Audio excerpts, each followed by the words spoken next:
मैं विजयपाल सिंह, शिक्षा विभाग हरियाणा से आज की एजुसेट की इस कक्षा में आपका स्वागत करता हूं। Dear students, good morning. प्यारे बच्चों, कोरोना महामारी के इस आपदा के समय में मैं उम्मीद करता हूं कि आप सभी स्वस्थ होंगे, आपका परिवार अच्छे से होगा। और एक बड़ी बीमारी के बाद बेहतर समय हमने देखा। अभी कुछ दिन पहले ही अपने स्कूल खोले गए हैं, तो विद्यालय आने पर आपको अच्छा लग रहा होगा, एक खुशी महसूस हो रही होगी। तो इस दौर में भी मैं उम्मीद करूंगा कि आप कोरोना महामारी के लिए जो नियमावली है, जो निर्देश हैं, उनका पालन करेंगे और अपने आप को और अपने साथियों को स्वस्थ रखते हुए अपना अध्ययन कार्य जारी रखेंगे।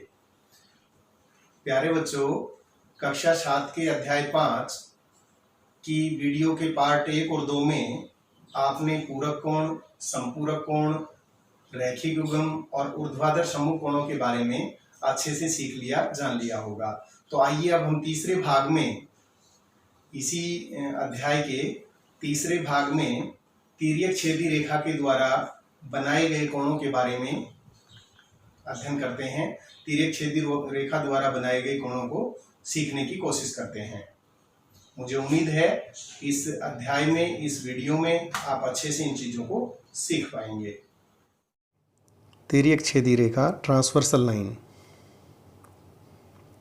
एक ऐसी रेखा जो दो अथवा अधिक रेखाओं को भिन्न भिन्न बिंदुओं पर प्रतिच्छेद करती है, तिर्यक छेदी रेखा कहलाती है। जैसे यहाँ पर हम देख रहे हैं, हमारे पास M और N दो रेखाएं हैं और L एक तिर्यक छेदी रेखा है। तो यहाँ पर हम देख रहे हैं कि L M और N दोनों रेखाओं को, ये देखिएगा, M को यहाँ पर और N को यहाँ पर अलग अलग बिंदुओं पर प्रतिच्छेद कर रही है। प्यारे बच्चों, यहाँ पर देखिए, हमारे पास ये दो रेखाएं हैं और N एक तीसरी रेखा है जो इन दोनों को प्रतिच्छेद कर रही है। तो सोचिए, क्या यहाँ पर भी N एक तिर्यक छेदी रेखा है? शाबाश प्यारे बच्चों, सोचिए, क्या यहाँ पर भी N एक तिर्यक छेदी रेखा है? हाँ, आपने बिल्कुल सही सोचा, क्योंकि यहाँ पर N इन दोनों रेखाओं को एक ही बिंदु पर प्रतिच्छेद कर रही है, अतः यह एक तिर्यक छेदी रेखा नहीं है। गए कोण, angles made by transversal line. तो यहाँ पर हम देख रहे हैं कि रेखा M और N तथा L यहाँ पर ट्रांसवर्सल लाइन है। तो यहाँ पर देखिए, कोण 1, 2, 3, 4, 5, 6, 7, 8, इस तरीके से ये 8 कोण यहाँ पर बने हैं। तो इन कोणों के बारे में जानते हैं कि इन कोणों को हम क्या क्या कहते हैं। तो यहाँ पर आप देखेंगे कि हम आगे डिटेल से पढ़ेंगे। बाकी इन कोणों को संगत कोण,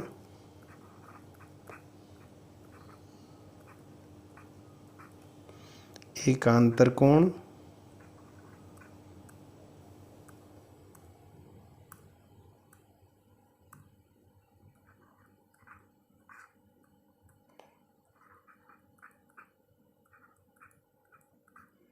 तथा एक आएगा कि तिर्यक रेखा के एक ही ओर बने अंतः कोणों का युग्म। इस तरीके से हम डिटेल में इनको आगे पढ़ेंगे। समांतर रेखाएं यानी पैरेलल लाइन, यदि किसी तल में ऐसी रेखाएं होती हैं जो एक दूसरे से कहीं नहीं मिलती, अर्थात प्रत्येक बिंदु पर समान दूरी पर होती हैं, ऐसी रेखाओं को समांतर रेखाएं कहते हैं। तो यहाँ पर हम देख रहे हैं कि ये दो समांतर रेखाएं हैं। इनके बीच की दूरी हम मापने की कोशिश करें तो देखिए, 3 बिंदुओं पर हमने कोशिश की, तीनों जगह इनके बीच की दूरी बराबर रहती है। तो समांतर रेखाएं, इनके कुछ उदाहरण जो हमने दैनिक जीवन में देखते हैं, एक सीढ़ी पर आप देखेंगे, और ये हमारा ब्लैक बोर्ड यानी श्यामपट्ट। तो सीढ़ी के ये दोनों सिरे आपस में समांतर होते हैं। इसी प्रकार श्यामपट्ट के भी आमने सामने के जो भुजाएं हैं, ये आपस में समांतर होती हैं। ये भुजा इसके समांतर और ये भुजा इसके समांतर होती है। तिर्यक छेदी रेखा द्वारा बनाए गए कोण जो हैं, तो सबसे पहले इनमें आते हैं संगत कोण यानी कोरस्पॉन्डिंग एंगल्स। तो ये देखिए, संगत कोणों का एक उदाहरण आपके सामने है। इसी तरीके से दो समांतर रेखाएं किसी तिर्यक छेदी रेखा द्वारा काटी जाती है तो संगत कोणों के प्रत्येक युग्म का माप समान होता है। ये संगत कोण है, ये दूसरा पेयर संगत कोण का आपके सामने। इसको डिटेल में हम एक्टिविटी में सीखते हैं। संगत कोणों के लिए एफ आकार को ध्यान में रखना है। जब भी संगत कोण हमारे बनते हैं तो उनमें एफ का आकार बनता है। जब भी दो कोण बनेंगे एफ का आकार बनेगा उनमें। जैसे ये दो समांतर रेखाएं हैं और ये तिर्यक छेदी रेखा है, तो ये एफ का आकार यहाँ पे बन जाता है। ऐसे ही इसमें ये दो समांतर रेखाएं, ये तिर्यक छेदी रेखा है, तो इनमें भी ये एफ का आकार बनेगा। तो तिर्यक छेदी रेखाओं के द्वारा जब दो समांतर रेखाओं को काटकर संगत कोण बनते हैं तो वहाँ एफ का आकार बनता है। बच्चों, हमारे सामने ये दो समांतर रेखाएं हैं। जैसा हम जानते हैं कि समांतर रेखाओं के बीच की दूरी हमेशा एक समान रहती है, तो आइए हम एक बार चेक करते हैं। ये देखिए, इन दोनों रेखाओं के बीच की दूरी यहाँ 8 सेंटीमीटर है, यहाँ पर भी 8 सेंटीमीटर है, और अगर यहाँ देखें तो यहाँ पर भी 8 सेंटीमीटर है। तो इन दोनों रेखाओं को किसी भी दिशा में कितना भी बढ़ाया जाए, इनके बीच की दूरी हमेशा समान रहेगी। ये इनकी एक तिर्यक छेदी रेखा खींच दी गई है। अब तिर्यक छेदी रेखा के द्वारा बनने वाले कोणों के बारे में सीखते हैं। तो यहाँ पर सबसे पहले हम संगत कोण की बात करते हैं। तो संगत कोणों के बारे में 3 शर्तें होती हैं कि संगत कोणों के शीर्ष अलग अलग होते हैं, तिर्यक छेदी रेखा के एक ही तरफ बने होते हैं, और दो रेखाओं के सापेक्ष संगत स्थितियों पर होते हैं। संगत स्थितियों का मतलब या तो उन दोनों रेखाओं के ऊपर होंगे या नीचे होंगे, या इन दोनों समांतर रेखाओं के दाएं होंगे या इनके बाएं होंगे। तो यहाँ से हम देखते हैं संगत कोणों के बारे में कि इनके संगत कोण। अब एक बार इस कोण को देखते हैं। ये देखिए, इसका संगत कौन सा हो सकता है प्यारे विद्यार्थियों? शाबाश सोचिए, क्योंकि ये देखिए इस तिर्यक छेदी रेखा के दाईं तरफ है और इस रेखा के ऊपर है। तो जैसी कंडीशन बताई थी उसके इसके दाईं तरफ ही होगा और इस रेखा के ऊपर होगा, यानी ये उस कोण का संगत कोण होगा। तो यहाँ पर हम देखते हैं कि ये दोनों संगत कोण हैं और ये आपस में बराबर होंगे। तो हम माप कर भी देख रहे हैं कि ये आपस में बराबर हैं। देखिए, ये कोण इसके बराबर है। माप कर देखते हैं कि इसको अगर हम यहाँ लगा कर देखते हैं तो क्या सच में बराबर आता है। तो हम देखेंगे कि ये देखिए बराबर आ गया। तो दूसरे संगत कोणों की चर्चा करें तो दूसरे संगत कोण और कहाँ कहाँ पर हो सकते हैं? ये देखिए, ये दोनों जो हैं ये बराबर कोण हैं। ये तिर्यक रेखा के बाईं तरफ हो गया और इस समांतर रेखा के ऊपर है। ऐसे ही ये भी इस तिर्यक रेखा के ऊपर, तिर्यक रेखा के बाईं तरफ और समांतर रेखा के ऊपर है। तो ये दोनों कोण भी आपस में बराबर होंगे। ये भी क्या कहलाएंगे? ये भी हमारे संगत कोण हैं। अब देखते हैं इस कोण को यहाँ पर लगाकर, वैसे तो माप कर दिखा दिया था कि ये बराबर है, पर आप इसको भी यहाँ पर लगाकर देख सकते हैं कि ये देखिए इसके बराबर है। अब इन रेखाओं के ऊपर के कोणों की बात हो गई, नीचे के कोण और देखते हैं। तो देखिए, ये इसके दाईं तरफ और नीचे का कोण है, इस कोण के बराबर है। इसी कोण को यदि मैं यहाँ से उठाकर यहाँ लगाता हूँ तो देखिए ये भी इसके बराबर आता है। और इसके अलावा ये कोण भी इस कोण के बराबर आ गया। अब जो ये बचा हुआ कोण है, इस कोण को यदि हम देखें तो देखिए ये कोण इसके बराबर है। तो यहाँ ये इसके बराबर होगा, ये इसका संगत हो गया। ये देखिए, तो इस प्रकार हम देख रहे हैं कि एक दो समांतर रेखाओं में जब एक तिर्यक छेदी रेखा खींची जाती है तो संगत कोणों के 4 युग्म बनते हैं। ये कोण इसके बराबर है, ये संगत कोण इसके बराबर है, ये संगत कोण इसके बराबर है और ये संगत कोण इसके बराबर होगा। अब एकांतर यानी अल्टरनेट एंगल, तो यहाँ पर 2 तरह के होते हैं, अंतः एकांतर और बाह्य एकांतर। तो इनके बारे में भी हम डिटेल से जानें। यदि कि 2 समांतर रेखाएं किसी तिर्यक छेदी रेखा द्वारा काटी जाती हैं तो एकांतर कोणों के प्रत्येक युग्म का माप समान होता है। अब एकांतर कोण कहाँ कहाँ होते हैं और उनका माप किस तरह बराबर होता है, वो एक एक्टिविटी में हम सीखने की कोशिश करते हैं। आइए, तो अंत एकांतर और बाह्य एकांतर, ये अंत एकांतर आपके सामने हैं, दो जोड़े थे। और एकांतर कोणों में भी आपने देखना है, जैसे संगत कोणों में F बनता था ऐसे ही एकांतर कोणों में Z बनता है।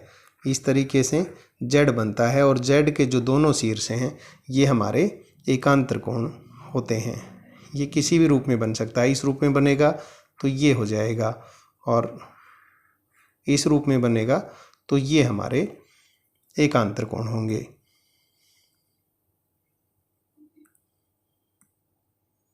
बाह्य एकांतर, ये इन समांतर रेखाओं के बाहर की तरफ बनते हैं और ये भी आपस में समान होते हैं। एक्टिविटी में हम इनको भी सीखेंगे। आइए अब अंत एकांतर कोणों के बारे में बात करते हैं। अंत एकांतर, जैसा कि नाम से है कि अंत तो अंदर होंगे, तो अंत एकांतर की भी 3 कंडीशन होती हैं कि इनके शीर्ष भिन्न होते हैं, तिर्यक छेदी रेखा की सम्मुख स्थिति पर बने होते हैं यानी अलग अलग, और 2 रेखाओं के मध्य स्थित होते हैं जो समांतर रेखाएं हैं। तो यहाँ पर यदि मैं इन कोणों की बात करूँ कि अंत एकांतर कौन से होंगे, तो ये जो कोण है, ये जो कोण है इसका अंत एकांतर, इस कोण का अंत एकांतर ये कोण होगा। कोण 1 का अंत एकांतर कोण 2 होगा। और अब देखते हैं कि ये अंत एकांतर कोण बराबर हैं या नहीं हैं। तो यहाँ पर हम इस कोण को मापते हैं। देखिए जितना ये कोण है, अब हम देखते हैं कि यहाँ पर ये भी इतना है या नहीं है। तो आप देखेंगे कि ये कोण उसके बराबर है। तो अंत एकांतर का एक युग्म तो ये हो गया कोण 1 और 2, और दूसरे जो युग्म होंगे वो ये होंगे कोण 3 और कोण 4। अब कोण 3 और 4 बराबर हैं या नहीं देखते हैं। कोण 3 हम देखेंगे कि इसके बराबर है, ये देखिए कोण 3। अब देखते हैं कि ये कोण 4 इसके बराबर है या नहीं है। तो देखिए कोण 4 भी इसके बराबर है। तो कोण 3 और कोण 4 बराबर हैं। तो ये दोनों युग्म कोण 1 और कोण 2 तथा कोण 3 और कोण 4, ये अंत एकांतर कोणों के युग्म हैं जो आपस में बराबर होते हैं। बच्चों अब बाह्य एकांतर कोणों के बारे में समझते हैं। तो बाह्य एकांतर कोण तिर्यक रेखा के तो विपरीत दिशाओं में होंगे, एक दाएं तो दूसरा बाएं होगा, पर और इसी प्रकार जो समांतर रेखाएं उनमें भी एक ऊपर तो एक उसके नीचे की तरफ होगा, और बाह्य जैसा तो ये इन भुजाओं की, इन रेखाओं के बाहर की तरफ होंगे। तो आइए उनके बारे में जानते हैं कि ये जो कोण है इसका बाह्य एकांतर कोण, अब देखिए इस तिर्यक रेखा के ये बाईं तरफ है तो ये दाईं तरफ होगा, और वो उस समांतर रेखा के ऊपर है तो ये नीचे होगा। यानी कोण 1 का बाह्य एकांतर युग्म में कोण 2 आएगा। अब चेक करते हैं क्या ये आपस में बराबर हैं। तो देखिए ये कोण इसके बराबर है। अब कोण 1 के बराबर कोण 2 है या नहीं है, इसको चेक करते हैं। तो ये देखिए कोण 1 और 2 आपस में बराबर हैं। और दूसरा जो युग्म होगा बाह्य एकांतर का, वो इस कोण के बराबर ये कोण होगा, यानी कोण 3 कोण 4 के बराबर होना चाहिए। अब देखिए इसको चेक करके देखते हैं कि ये है या नहीं बराबर। तो कोण 3 देखते हैं, देखिए कोण 3 इसके बराबर है। अब इसको हटाकर हम देखते हैं कि ये क्या 4 के भी बराबर है, यही ये देखिए। तो कोण 4 भी इतना ही है। तो इस तरह हम देख रहे हैं कि कोण 3 और कोण 4 बराबर हैं। तो ये दोनों युग्म बाह्य एकांतर कोणों के युग्म हैं जो आपस में बराबर होते हैं। और इसके विपरीत भी हम कह सकते हैं कि जब बाह्य एकांतर कोणों के युग्म बराबर हों तो रेखाएं समांतर होती हैं। यदि 2 समांतर रेखाएं किसी तिर्यक छेदी रेखा द्वारा काटी जाती हैं तो तिर्यक छेदी रेखा के एक ही तरफ को बने अंतःकोणों का प्रत्येक युग्म संपूरक होता है, यानी तिर्यक छेदी रेखा के एक ही तरफ बने जो अंतःकोण हैं उनका जोड़ 180 डिग्री होता है। आइए इसे एक एक्टिविटी के माध्यम से अच्छी तरह सीखने का प्रयास करते हैं। बच्चों अब हम देखते हैं कि यदि 2 समांतर रेखाएं किसी एक तिर्यक छेदी रेखा द्वारा काटी जाती हैं तो तिर्यक छेदी रेखा के एक ही तरफ को बने अंतःकोणों का प्रत्येक युग्म संपूरक होता है, यानी प्रत्येक युग्म का जोड़ 180 डिग्री होता है। तो तिर्यक रेखा के एक ही ओर अंतः कोण अंदर की तरफ, तो देखिए यहाँ पर देखते हैं कि तिर्यक रेखा के दाईं ओर का युग्म ये हुआ, एक ये कोण और एक ये कोण। तो क्या ये दोनों के दोनों कोण संपूरक है, यानी इनका योग 180 डिग्री है? चेक करके देखते हैं। एक कोण इसके बराबर है और ये कोण इसके बराबर है। तो अब क्या ये दोनों कोणों का योग 180 डिग्री है? इसको चेक करने के लिए हम क्या करें, इस कोण को उठाकर यहाँ पर रखते हैं और हम पाते हैं कि ये दोनों कोण मिलकर के, ये देखिए दोनों कोण मिलकर एक सीधी रेखा का निर्माण करते हैं, यानी ये पूरा 180 डिग्री हो गया एक डी की तरह से। तो यहाँ पर हम देख रहे हैं कि इन दोनों कोणों का योग 180 डिग्री है। इस तरीके से समझ आ रहा होगा। तो कोण 1 और कोण 2, इन दोनों कोणों को यदि हम जोड़ें, कोण 1 जमा कोण 2 बराबर 180 डिग्री, यानी ये संपूरक हो गया युग्म। आइए अब दूसरा जो है वो युग्म है उसको देखते हैं। एक इसके बराबर है और ये कोण हमारा इसके बराबर है। देखिए ये दोनों कोण आपस में बराबर हैं, बराबर नहीं, ये दोनों अलग अलग हैं। ये देखिए ये कोण 3 और ये कोण 4। तो क्या इन कोणों का युग्म है वो भी रैखिक युग्म बनाता है, संपूरक है, यानी इनका जोड़ 180 है या नहीं है? तो इस कोण को भी इसके साथ लगाकर देखते हैं क्या ये एक सीधी रेखा बनती है। देखिए एक सीधी रेखा यहाँ पर बन रही है। इन दोनों कोणों को रखने से ये एक सीधी रेखा का निर्माण हो रहा है यहाँ, तो इनका योग 180 डिग्री आ रहा है। तो ये कोण 3 और कोण 4, इनका युग्म भी आप संपूरक है, इनका योग भी 180 डिग्री आता है। इसे हम चाहें तो डी या चांदे की सहायता से भी माप कर देख सकते हैं। तो यहाँ पर आप देखेंगे कि ये कोण हमारा 50 डिग्री, ये हमारा 50 डिग्री, और इसको अगर हम इस कोण को मापते हैं तो ये देखेंगे आप 130 डिग्री आ रहा है। ये हमारा, देखिए 50 और 130 को जब हम ऐड करेंगे, जोड़ेंगे, तो 180 डिग्री आएगा। तो इस प्रकार हम चांदे की सहायता से भी इनको माप कर देख सकते हैं। Dear students, I hope video के इस तीसरे पार्ट में आपने तिर्यक छेदी रेखा द्वारा बनाए गए संगत कोण, एकांतर कोण, तिर्यक छेदी रेखा द्वारा समांतर रेखाओं में एक ही तरफ बने कोणों के योग 180 डिग्री होता है, इन सब चीज़ों को अच्छे से सीखा होगा, अच्छे से जाना होगा। और मुझे उम्मीद है ये सब सीखने के बाद आप अपनी जो पुस्तक है उसकी अभ्यास प्रश्नावली है उसको अच्छे से सीखेंगे, अच्छे से करेंगे। तो आइए अब आपको अभ्यास कार्य के रूप में कुछ प्रश्न दिए जा रहे हैं और उसके साथ साथ जो अपनी प्रश्नमाला है उसको भी आप अच्छे से सीखेंगे।